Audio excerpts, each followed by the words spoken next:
All right, hello everybody. Take three. Welcome back to Building as We Fly. We're gonna have some outtakes soon. Basically, something what we want to cover today is going over our backgrounds and what we actually do for a living now. Something we felt like we should have covered on the first episode, but we did not. We kind of just jumped right in. So that is the purpose of today's podcast. And now I'm going to turn it over to Kirsta. She's going to kind of give you some background, and we'll take it from there. All right. Hi, everybody. Thanks for joining us for episode 3. Like Luke mentioned, this is probably something we should have covered in the very first episode so that you maybe built a little trust in us and where we're at and knew like where our businesses were, in the world.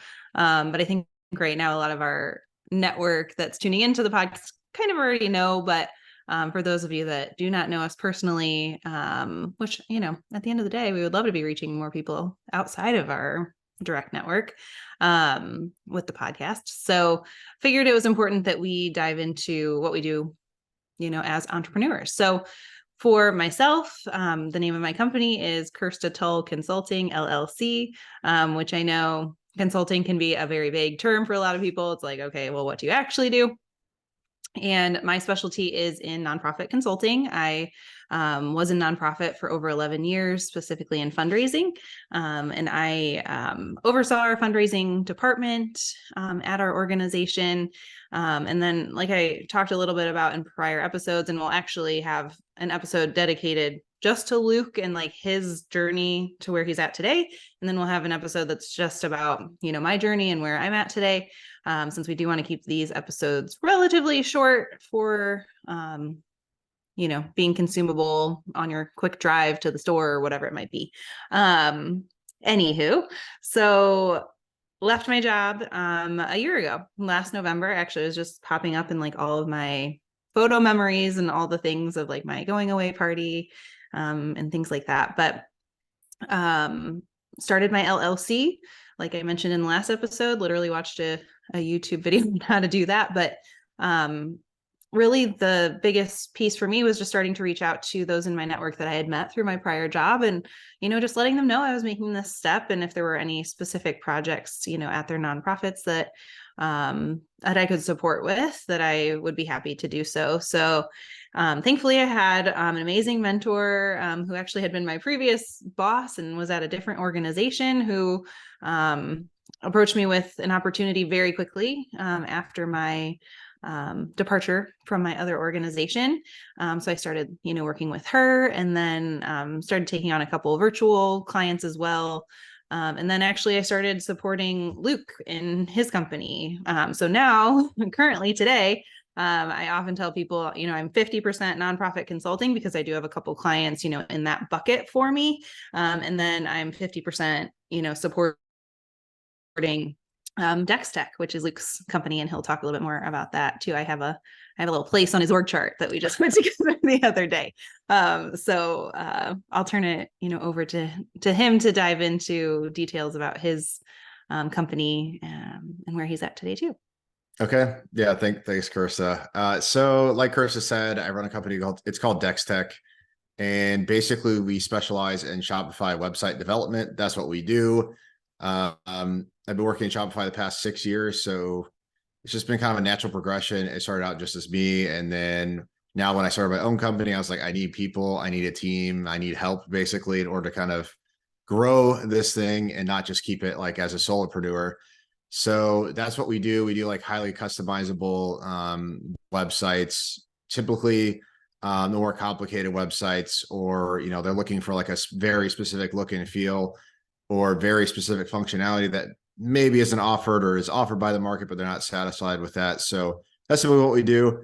We're like working on some package offer deals right now to help, basically explain, hey, we have this package as well. And this package, so that's a little bit easier to consume because right now it's basically like we do one-off projects at like they're very like customizable, very like highly complex type of things. So that's what we do. Our primary thing that we'd like to focus on is website building because that can really change the face of a brand. And that's always very exciting and very fun to see like where they were and then where they are now with us.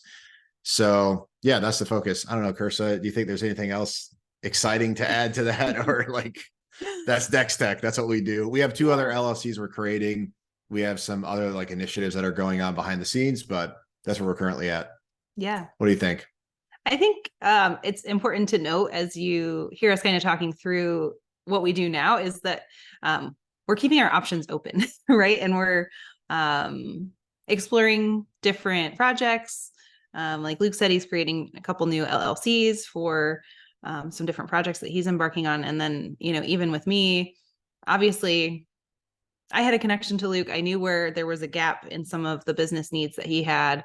And he kind of pulled me in because he knew, that I might have the capacity for it, and things have evolved and things like that. Why are you I smiling? typically don't ask. I just say, Kirsta, do this. And then she's like, what the heck? So we're working on that aspect of the business because like I move very fast. He And does move like, very fast. this is something I'm working on. This is the thing. This is the cool part is like, you can always be working on something. Sorry to be tangential, but like Kirsta said, she's helping us in a specific area.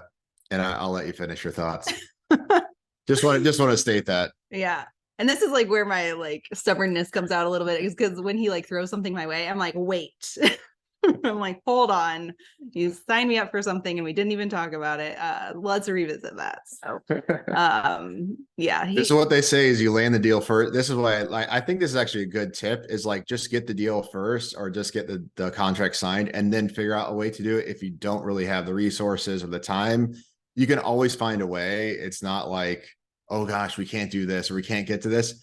If you bring that energy, you're never gonna like win or like basically win any clientele or any business, because it's like you have to have the energy of being open to what God is going to like lay out there and what opportunity is going to give to you. Gonna be hard to give you opportunities if you're not like, hey, come on, like there's more out there. I know there's more out there. Come on, give me some more.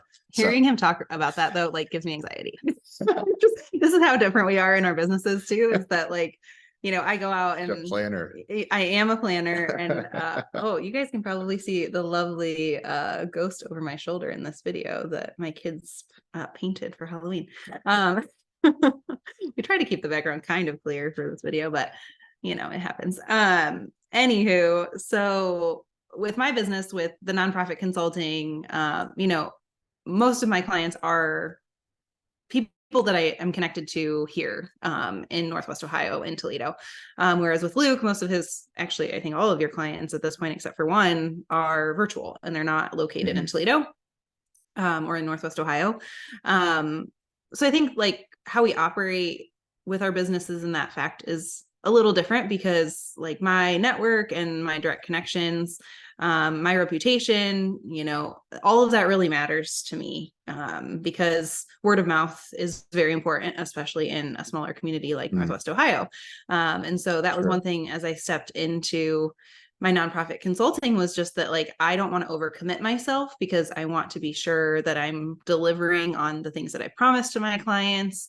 And I want to be, thoughtful and have the time, and space to give them that they deserve so that they can achieve. And especially in the nonprofit world too, I mean, and in the business world too, but I think in the nonprofit world, people are so conservative, and they want to stretch a dollar extremely far, right? And so I try to be very cognizant of that. I was often on the other end of the table, thinking about how are we going to spend this money, looking at our budget for the year, really, figuring out where we had to cut so that we could make something work, some other initiative work, things like that. So I really understand where, the executive directors or whoever of these nonprofits are, coming from when they are looking for somebody who's going to be a quality consultant who can help them on a time sensitive project, deliver, a great product for them, or just kind of support wherever they need. That actually just happened with a client of mine, is like, they kind of recognize like, this isn't exactly what we hired you for, but I trust that you will execute on it. So can you help fill the gap here? And I was like, absolutely. I have the capacity right now. So I'm more than willing to support in this initiative. So hearing Luke talk about, get the contract signed and then figure it out later, I'm kind of like, oh, that's not how I really position myself with my clients. So you get two different perspectives, which is, I think, the point of this podcast and having both of us, right? Is that you can figure out what your style is, what's important to you when you're, building up your portfolio and who you're working with. Because I just think we're at different spots in our growth or like our entrepreneurship journey. It's like, Because with me, I think for you specifically, it's like you have the knowledge, you have the experience. People are paying for your time, basically, right? They're paying for you. I think when it comes to like my side of the equation, it's more like they're paying for a solution, right? They're paying, Mhm. hey, I know Luke can do this. I know he's going to take it across the finish line. Good news about like our organization is like I know how to do pretty much like everything that we sign up. So I'm like, it doesn't really matter. Like, let's say one of the developers can't figure it out. It's like I can step in and kind of and squash it, right? If we need to. So I can be a little bit riskier probably because of that. And again, people aren't necessarily looking to me like they're looking to me to solve their problem, but they know it's like it could be somebody else. I'm just kind of leading that initiative. Mhm. But I think it's like just a difference, right? Like just a year ago or 2 years ago, I was kind of where Cursor was at, which is like they're paying me, they're paying for this service. I'm the only one that can do any of the work that is going on. So like you do have to be mindful of that in the beginning, especially like when you're starting out of like you don't want to stretch yourself too thin because like Kirst is saying, you want to make sure that like you build a good reputation, you build good rapport with people. But like basically at some point in order to like get past a certain level, you kind of have to start like pushing the pedal a little bit and getting people around you, surrounding yourself with people. And yeah, you still got to have good service. You still got to meet their needs. You still got to give a solution. But I think it's just part of the progression and part of how we see things. I think this is another thing too, is that like you don't have to scale, you don't have to build a team. You can just be yourself and take on side consulting projects, right? You And that's don't, definitely a difference between the two of us, right? Is like Luke yeah, really wants to build his team up right now. Like I mentioned, we built an org chart the other day. And I will say too, we only have one full-time person besides yes, Luke it's who's on true. the team. So everybody else that's working for Dex Tech is part-time contract, basis, and so um that's something else that like if you're defining your team, you don't have to think about it in just that box of like I need full-time staff people dedicated to this work. Like who can I bring on that has skill set that's going to benefit the company and where we want to go.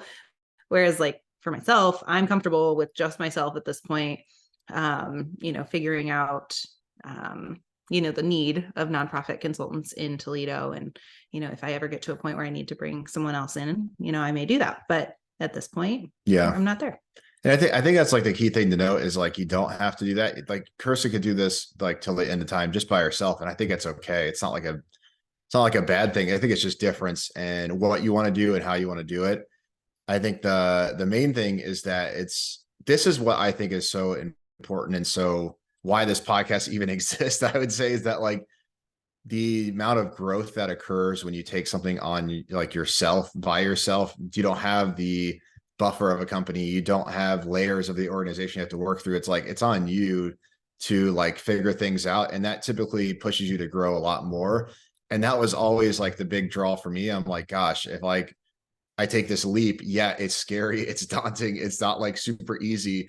But that being said, like the most amount of growth I've had probably in the business world has been like the last like 6 months when I've like started this company. Like the amount of growth and change that I've had is like significantly more. And even when I was working on the side, like and doing gigs at night or in the early in the morning, I felt like I was growing. And I think that is like the whole point is like take on things that you feel like are going to help you grow, even if they're scary, even if they're daunting. We talk about in my men's group all the time. We're like, let's do some scary stuff. And that's not just to say that or to be scared or like conquer your fears. It's not like this macho thing. It really is like we know when we step into that and we're a little scared of it, that it can actually help us propel us and help us grow into the person that we should be, the person that we feel like we should be, and serving our true purpose on the earth. And that's like honestly like my true gauge and guide is like, am I fulfilling my purpose? I think last week was like a good confirmation of that with did we talk about this? We didn't talk about this, I don't think. Basically, we were manifesting things. It was the weirdest Oh, day it in the was so world. weird. It was so Guys. like We crazy. had a team meeting and we were like, what is happening right now? I would call someone's name or someone on the team would like call someone's name and all of a sudden they're like pinging us or reaching out. And sorry, I'm shaking the laptop and getting too excited. We're touching the But table. Sorry, guys. But yeah, like that to me is the most important thing. Like forget the finances, forget everything else. Like is like, am I doing something that's helping me grow? Am I doing something that's helped challenge me? And if you're not, I really question it. It's like you don't have to drop everything. Like we know there are bills, we know there are things to pay. But I think the point is that like you should be challenging yourself and kind of like growing. Like when we were kids and we were growing up, right? We were always challenged by we'd learn a new math equation, we learn a new language, we know how to write and read, like we'd be learning those things. I think as an adult, it's still important to be always growing, always trying to progress your skills. And that really, like, to me is the biggest driver. I'm like, yeah, I run this company, but like it is a progression of things. It's not like this is going to be end all be all. This is exactly where we're at today. It's going to be at tomorrow. That's not the goal.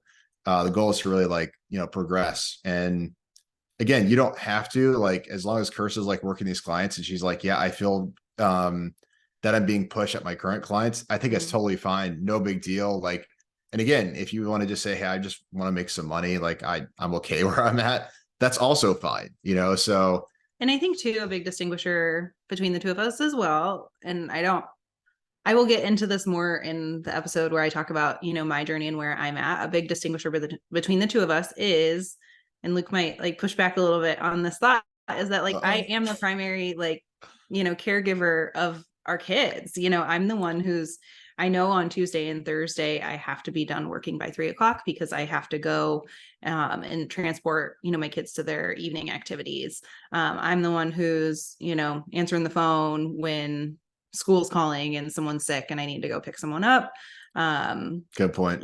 When school's out of session, I'm generally the one who is making sure my day is blocked of meetings so that I can be the one to, take care of them. Even with summer break, last summer, I knew I had to scale back a little bit on the work I was doing because two of our kids, were in various summer camps. And so I was having to do transportations at weird time of day and that sort of thing. So, Luke is a very active father and he's involved in their lives a lot and helps out a lot too. But he also has a really firm boundary for the most part that, like, from 9 to 5, he needs to be locked in on work because, he has some really big goals with his business. And he now has more people on his payroll, things like that. There's, just it's at a different scale. It is definitely different now. Yes. A little bit different than it used to be. Yeah. I'm not just taking care of me and our direct family. I'm taking care of a bunch of other people as well. Right. Yeah. And so I feel like I had a lot of like mental barriers that I had to overcome when we kind of came to this point as well about, like, I do get fulfillment out of work, but just readjusting what work looks like right now at this season of life. And I follow some really great Instagram accounts that I'll probably put in the show notes for you guys. So you can follow along too, that kind of give space to that. For those of us that are the primary caregiver, you might not be, just at a place that you can do a full-time job all year round, right? Because, you have many other responsibilities, even if you're not just caring for children, like if you have aging parents or, other things that are going on in your life that you need to scale back from work, giving yourself that grace to be like, it's okay, because you have a lot of priorities in a lot of different areas and not all of it is just, your 9 to 5 job. So that's something I'm really like passionate about for other women as well, of just like accepting that it's okay to walk away from a full-time job as long as you feel like your family, will be okay with that. You don't have to just, sit in a seat every day because that's what you were told that you had to do in order to help provide for your family and stress yourself out with all the kids' activities and all the things. It can look different for you and it can feel better. And that's really been my goal for myself of like, how does this all flow and fit together holistically in my day? We talked a little bit about this in, the first episode about how COVID kind of pushed us into that place as well. So I wanted to speak to that too, because I think that's a big chunk of the conversation that we haven't really addressed in the previous episodes that we've done. Yeah, I think to your point, like, and then we could probably wrap this up. Like, that's a really good point. And like that other side of the coins, like you're at a different spot in your life or you have different obligations and different needs. Like it doesn't have to look like what we're doing, right? It can look totally unique to your situation. That's also like the power of it too. Like to your point, you can end your day at 3 and no boss is going to tell you can't do that, right? It's just like, you just tell your clients, hey, sorry, I'm just not available from 3 and beyond on this day. Yep. Right. So there definitely is a lot of like liberty to that, a lot of freedom, which yeah, I don't want to go too far on that because like we still have obligations as an entrepreneur, as a consultant, right, to actually fulfill those needs of our clients.